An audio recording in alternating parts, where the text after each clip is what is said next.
I had a special limiter compressor built where it could take that mid-rangey sound and make it sound softer.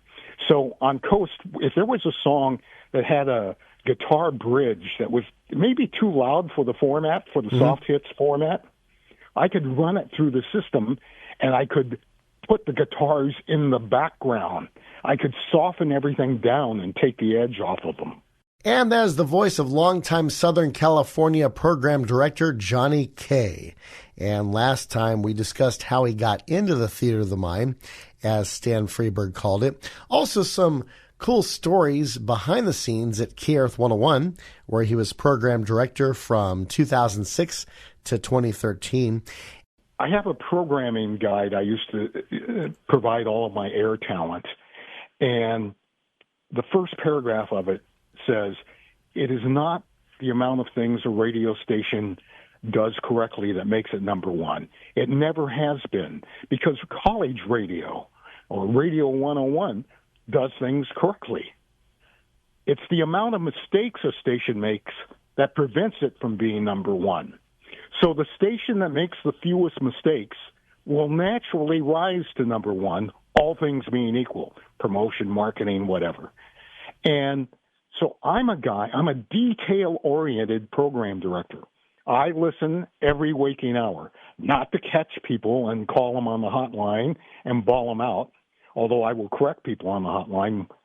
It's to just make sure that the product is what the listener expects. I don't want a listener tuning in and going, wait a minute, looking at his radio dial and saying, is this the correct station? I remember reading an interview that you had done years ago in regards to when you first started KOST 103.5, and just the mood, the tempo, all the intricate details to make it what it became. And I was curious, how long did it take for you? Because you got to Cox Broadcasting around 1980 after having had several other gigs after Tiger Radio, KFXM. I mean, we'll go to those as well, but I'm kind of curious about how long it took from the initial planning stages until its official debut in November 1982 to make KOST 103 KOST 103. Well, we launched the station November 15th, 1982, and I was hired just a couple of weeks before that. Mary Catherine Sneed was the consultant who came up with a soft hits format, and I was lucky enough that she chose me to be her Boy Scout leader, per se, the program director. You talk about detail. I had picked this up throughout my entire career. One of the greatest program directors I ever worked for as an announcer was Jim Tabor, and Jim Tabor was programming KROQ here in Los Angeles. And I only worked a short time with him, and then he went on to become an owner of 2 stations in Texas. And he called me one day and said, hey, it's time for me to be a general manager, and I need a program director, and I've always thought of you as a program director. I'll tell you that story in a moment about how he gave me a test to be a program director. But to go back to KOST, I came in with very specific ideas, and here's just a couple. I wanted the station to have a specific sound. And when I say sound, I mean equalization, a technical sound. So every single song that was ever played on the radio station, I personally dubbed onto the cartridges, or in later years into the computer systems. And what I would do, I had one record that I thought had magnificent highs and lows. It was Shame by Evelyn Champagne King. And I would play that for a few moments, get my ears adjusted to the highs and the lows, and then put the new record on by Madonna or whatever that I was going to dub. And I would adjust the equalization so that it would be a clean pass and look like Shame. And I did that for every single song on the radio. And one of my announcers, Chris Roberts, used to say, you know, I can be twisting the dial on the old linear dials in cars. He goes, and I know when I hit coast because it has a particular sound. He didn't even know what I was doing at that time. And I went, oh, home run. It works. Yeah. The other thing I did, people don't realize, but when there were records and later years CDs, record companies and producers love to fade a record out in the middle of a lyric. I hope you heard that on the phone. But they like to fade a song out in the middle of a lyric line. And so if you segue, cold seg, or seg with a talkover, into the next song in the middle of that, it sounds like it's the same. Let me give you an analogy. It's like walking down the street and you have a certain stride, and then suddenly you trip. Your stride is broken. It's not natural. So when I would dub the songs onto cartridges or into the computer system, I always defeated the fade. When we got to the end of the record where the record was supposed to fade out, I would pot it up, pot it up, pot it up. So let's say the lyric is, I'll love you this evening and always. Well, the record company would have faded it in the middle of that. No, I'll hold it up to, I'll keep the level at 100%, this evening and always, and then make my own fade.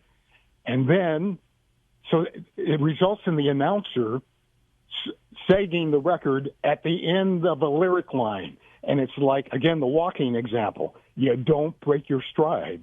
Mm-hmm. You get the last line totally out instead of cutting it off. And to even add more insurance to it, with the technology we have, I could put on light cues. There were these big floodlights in the studio, and the yellow light would come on 20 seconds before the end of the lyric line. And so the announcers on all my stations just looked at the light, and that light would go off a half second before I wanted you to press the button, to give you time to press the button, and segue the record. So the segues were always consistent, and you never heard a segue in the middle of a lyric. Now, when you dub those carts and later on from CD to cart, you were using the live board, the fader, to make that adjustment. You weren't using a digital editor. Or did you use digital editors later on? Or is the segue from the board much more natural than doing it via a computer editing system? When I would dub the music, I was always in analog, using an analog board. I like the tactical feel of a fader or a pot. Mm-hmm. So that's what I was comfortable with, and it went in analog. I also never allowed Randy Kabrick, who was a consultant for Cox Radio, had done a study one time relating ratings to radio stations and the way they digitally loaded their music. And in almost every case, radio stations that played MP3 files never won. The stations that always rose to the top had WAV files. It's very subliminal, but there is some compromise in MP3. Engineers know this. They would say more than just a little compromise. You need to put music in at WAV, non-compressed. And it's that way today because now LPs sell better than CDs. Vinyl is selling more than CDs because people love that rich groove of the highs and the lows where it's not all, like you said, compressed. And I can tell the compressed song is like, wait a minute, I'm hearing More Than a Feeling by Boston, but I used to love to hear it where you have the acoustic guitar barely audible and it fades up slowly. Now on radio, you hear the acoustic guitar right away and it doesn't have that kind of emotional excitement like it did with the original way it was. There was a warmth to vinyl, and people have rediscovered that. When CDs were first introduced, it had a mid-range emphasis to it. So voices were louder, certain guitar, just certain frequencies. It was a mid-rangey type of media, and I really didn't like it. I had a special limiter compressor built, and it did something else, which I don't even know. It was a secret from the engineers, where it could take that mid-rangey sound and make it sound softer. So on KOST, if there was a song that had a guitar bridge that was maybe too loud for the format, for the soft hits format. I could run it through the system, and I could put the guitars in the background. I could soften everything down and take the edge off of them. Wow. That's cool. I never heard of that type of... Again, it's attention to detail. Because I was expecting you to say, well, I just edited out the guitar solo. We just kind of did our own kind of single version, because I spoke with other personalities where KHJ Douglas C. Brown told me about how they did a special edit of Lonely Boy by Andrew Gold because somebody requested that, or the program director had requested that. And people were confused. What is this? And they said, where's that version of the song that I like at the record store? So I wasn't sure whether you did anything like, did you ever do anything like that where you kind of did your own special edit that was unique to everybody else?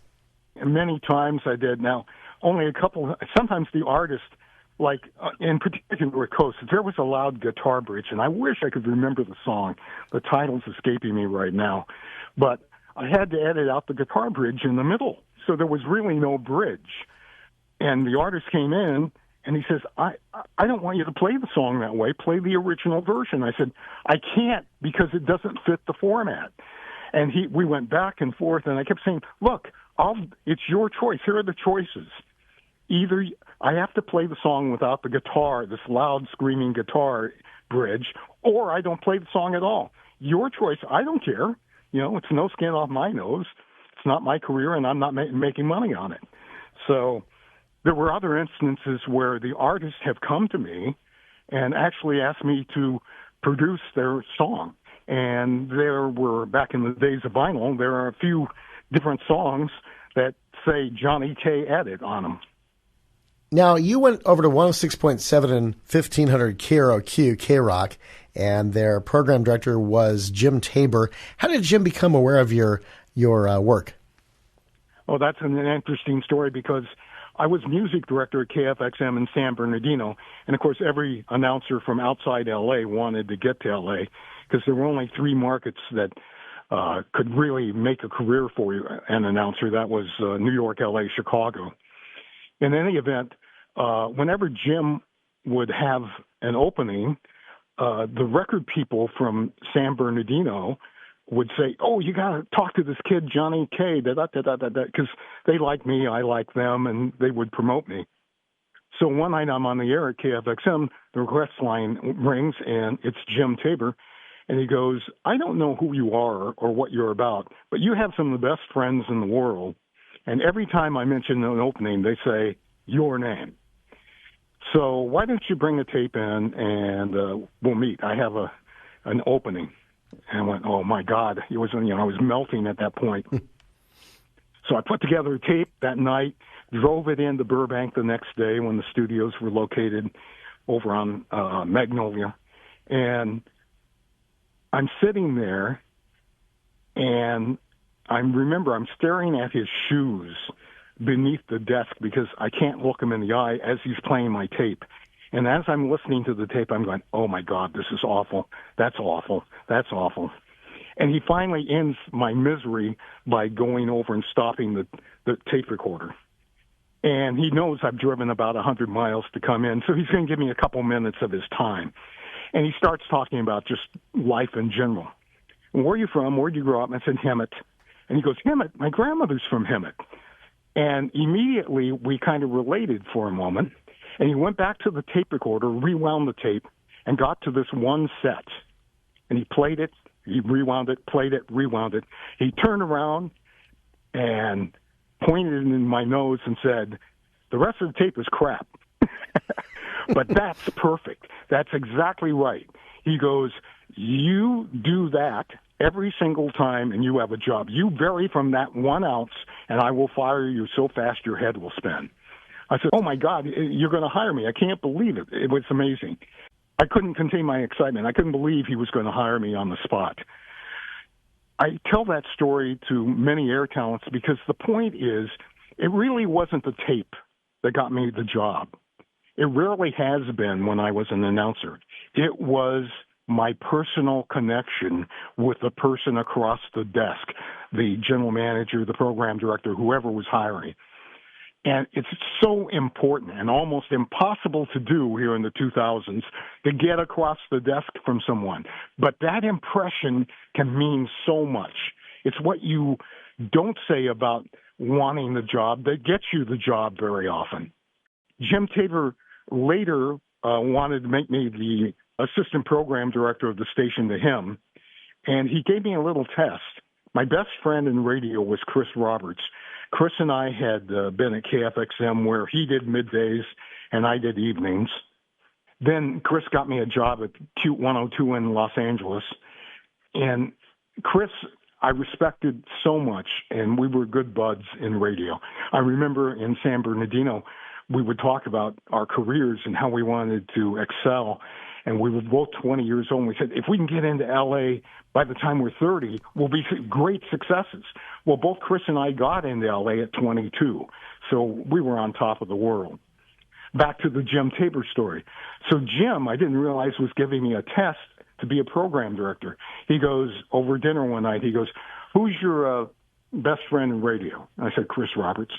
He goes, okay, I'm going to give you a scenario. We hire Chris for KROQ. He's on at night. You walk into the station late one night, and he's got a girl sitting in the control room. We have a policy of no visitors. What do you do? And I thought about it in a moment. And I said, well, I'd go into my office, call him on the internal line, and say, Chris, you have a visitor in there. Get rid of her. Get her out now. And then later we'd have a discussion about it. Jim went, great. Now, it's 2.5 weeks later. Once again, you pop into the station for some reason, and he's got someone else in there or the same person. What do you do? And I took a moment, and I said, I walk into the control room, I ask the girl to leave, and I sit down and finish the shift and terminate Chris. And he goes, you're a program director. Wow. It was so good. And Chris Roberts and Bruce Chandler, they were buddies at KFXM. They one time discussing me, I didn't know this. Bruce told me this decades after we worked in San Bernardino. But apparently I was perturbed about something not happening consistently at KFXM, even though I was not the program director at the time or ever. And it was something to do with the weather and the way the weather was executed. And I walked out in a huff, and Bruce looked at Chris and said, he's going to be a program director. Because I would ask Chris, like KHJ would do the weather in a specific way. This was my first exposure to how a program director's mind worked. I said, Chris, why does KHJ do 3 cities at the end of the weather? It's so-and-so, it's so-and-so, and so. But they only say the word degrees at the end. He goes, that's part of Drake. You don't want to be repetitive. You wouldn't do a line like 93 KHJ plays the best albums from the album and then give a title. You'd say 93 KHJ plays the best albums. From the LP, you want to sound like you have a vocabulary and not repeat words. He goes, so that's why they don't say Tustin has 63 degrees, Santa Ana has 61, and it's 48 degrees here in Hollywood. You do, Tustin has 68, Santa Ana has 61, and it's 43 degrees, one use of degrees in Hollywood. And I began to think that way. It all made sense. Chris actually taught me that in the Drake system. We're talking with longtime Southern California program director Jhani Kaye, and next time we go deeper into the Bill Drake formula that was known as Boss Radio, some of the intricacies as well as the elements that made that a success.